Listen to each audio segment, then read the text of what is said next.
Are you taking public comment?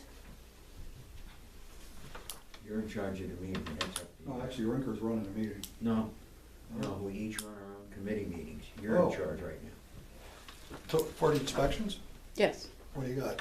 Well, my question is this. If someone has an inspection done, and first of all, thank you for recognizing that, Joe. I appreciate that.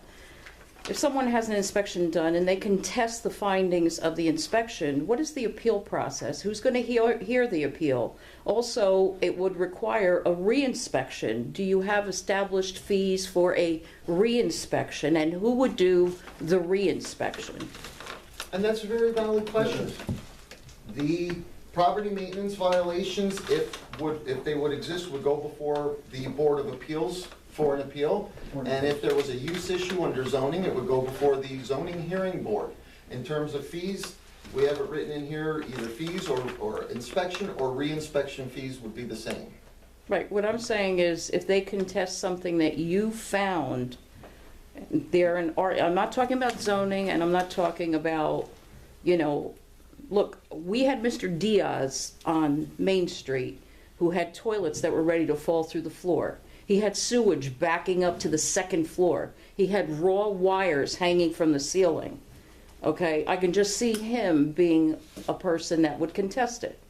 So does that person go before the UCC board? No, it would not go before the UCC board because it's not new construction. It would go before the Boca Board of Appeals, or what we refer to as simply the Board of Appeals. And who would comprise the Board of Appeals? It would be, well, we have Larry Tarosi's on there. I think there's another Tarosi on there, and then Builders on there.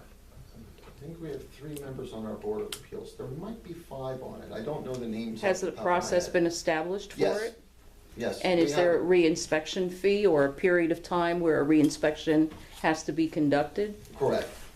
And that would be what? They would have, well, according to the proposed regulations, it would be a 30-day period to correct the violations. But quite frankly, if there's major violations, they could be given a relatively indefinite period of time if violation enforcement procedures are not started. But in the meantime, they cannot rent out the unit or transfer ownership. That was going to be my next question.